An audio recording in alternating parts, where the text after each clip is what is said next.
But for all of Trump's efforts to change the subject, the Epstein story is not going away.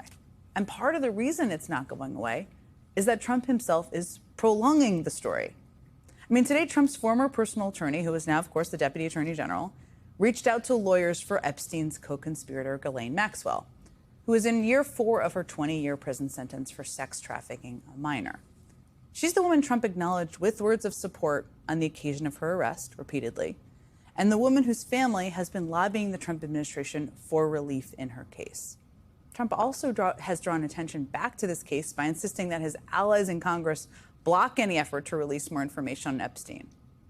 Today's little lackey, Speaker Mike Johnson, made the decision to effectively shut down the House just to stall a bipartisan effort to get materials from the Epstein probe, which is a fairly ham-handed way to get people to stop talking about a topic. Of course, we're going to keep talking about the topic.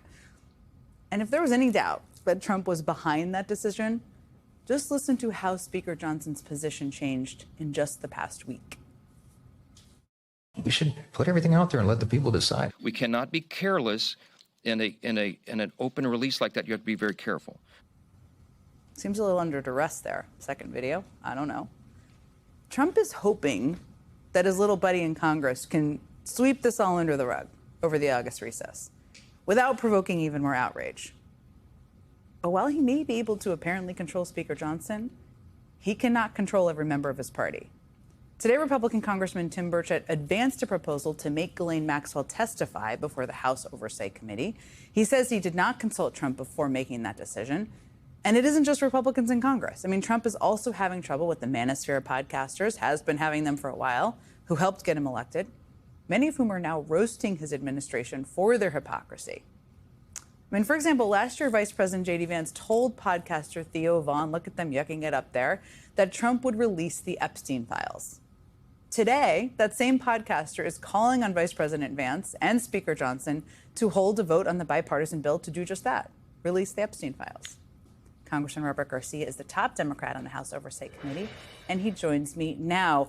There are so many things going on. I'm so grateful you're here. Let me just start by asking you. I mean, Speaker Mike Johnson basically sent everybody home.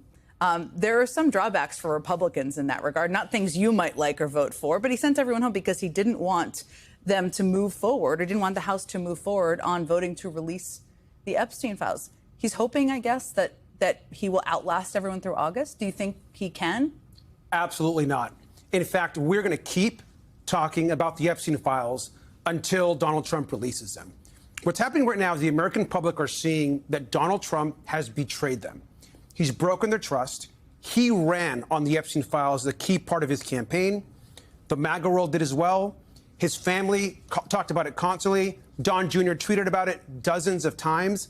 They have been focused on the release to the public and to build goodwill among his base. He is now completely reversed on that.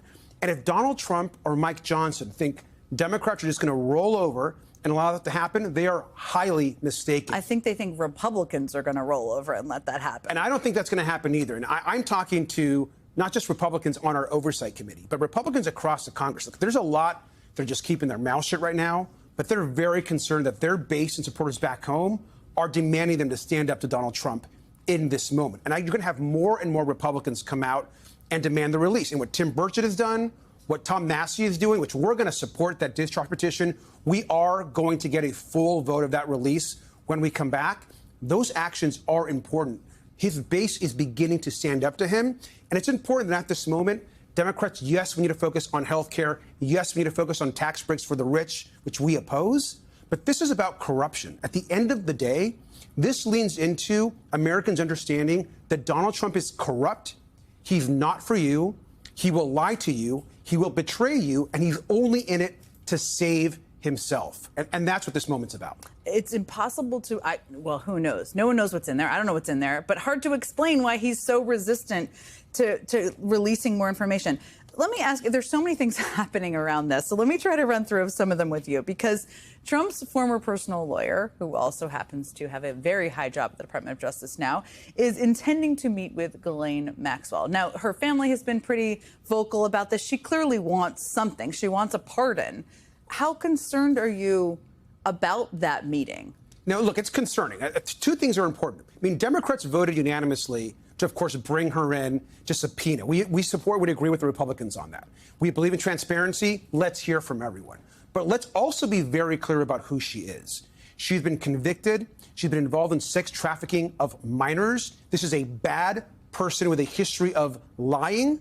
And of course, she's now going to be meeting with Trump's personal, essentially, DOJ lawyer to do God knows what. We can't, in this moment, we can't trust that that is going to be a good outcome. She wants to be free. Her family wants her to get a pardon. And so we're, of course, concerned that she's willing to say whatever it takes to please Donald Trump. And so what she's going to agree to, we don't know. But you know how we can confirm what she's saying is true or not? If we actually get a release of the Epstein files. And so we are happy to look at her testimony and match it to what's actually in the documents of the files. Nothing short of a complete release of the Epstein files is good enough for the American public, and it's really not good enough for Democrats in Congress. So there's so many things going on at the same time here, right? Because as you just referenced, there's an effort to subpoena her. I don't know that it's happened yet. Has it happened yet? We have voted to subpoena her. We expect that subpoena to happen in the next few days. In the next few days. It hasn't happened yet. Is there anything you think could stop Republicans on the committee from issuing that subpoena? I think they're going to issue the subpoena. So this subpoena's been issued. I guess she could decline to appear, even though she's been subpoenaed. What do you think is happening, though? Let's just go back to this meeting that she could be having. It's your job to kind of think about the worst. You're the ranking member on the Oversight Committee. You could be the chairman of the Oversight Committee if Democrats win back.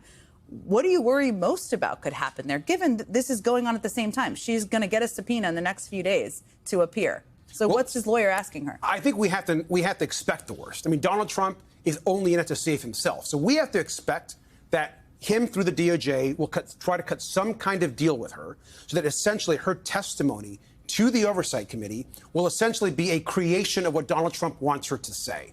And that is obviously dangerous for us as a committee, but we have to expect that that's what she's going to do. She wants nothing more than to reduce her sentence or be free. Her family wants her to get a pardon. And so there could be an intense amount of coordination, illegal coordination on behalf of the Trump DOJ and the president himself to insert himself so that basically she says then matches what he wants her to say. But we should be very clear that only can we corroborate that information if it actually matches the release and what's actually in the actual files right now. So that part is critical and very important to the committee.